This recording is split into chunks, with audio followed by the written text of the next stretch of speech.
Kain tayo. Charararara, cha-cha. Charararara, cha-cha.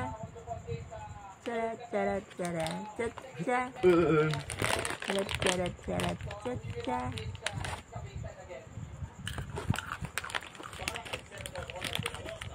Ang sarap. Boy bawang. Boy bawang nuts. Talagang nuts ang favorite ni Tigre sa ano? Nuts. I go nuts.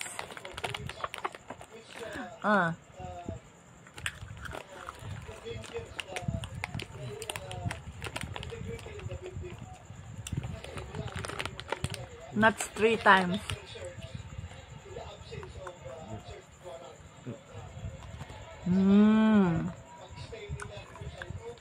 Tigresa. Berde ang mata niyan. Siyang berde ng mata. Babae. Huwag kang magkamot.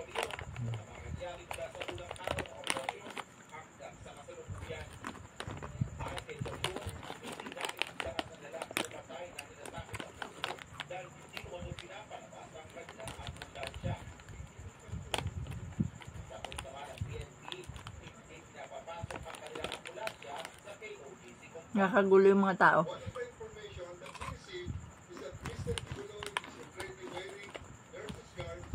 Doon sa TV. Terus? Kamaingay ako ng video. Terus ini. Terus inuan pa rin. Huwag ka na kumaingay. Sama yun. Terus inuan.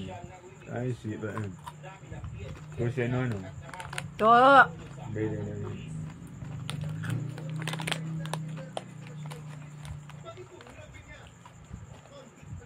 Terus inuan.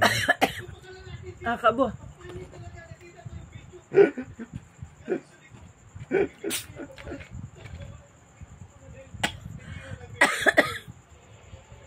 Terus inuan.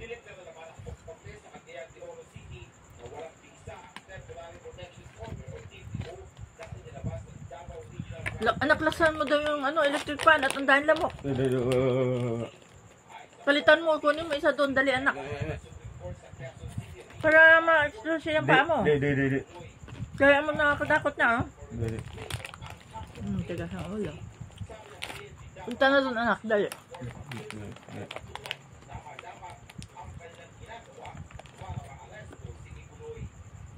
Si Bagano ano? Sinasura ng Korte Suprema ang petisyong inihain ng estate ni dating Pangulong Ferdinand Marcos Sr.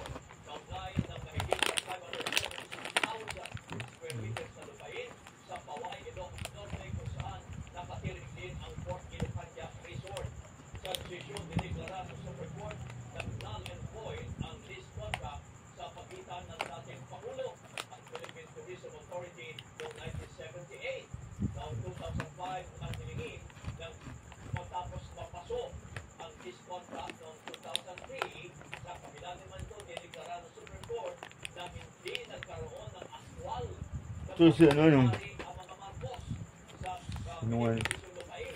Questionable ay sa Korte ang pagkikaran ng dating Pangulo bilang may-ari ng lupain dahil dito may tuturing na hindi kailanman ay matupad o nagkaroon ng 1970 lease contract.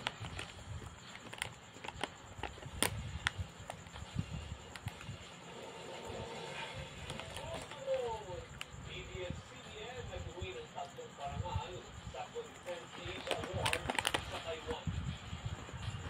Iyan ang iba pang mga balita sa pagbalik ng AV Patrol.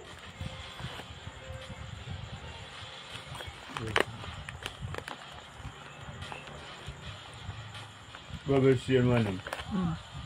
Sino ano? Ito si ano? Yung yan. Sarap.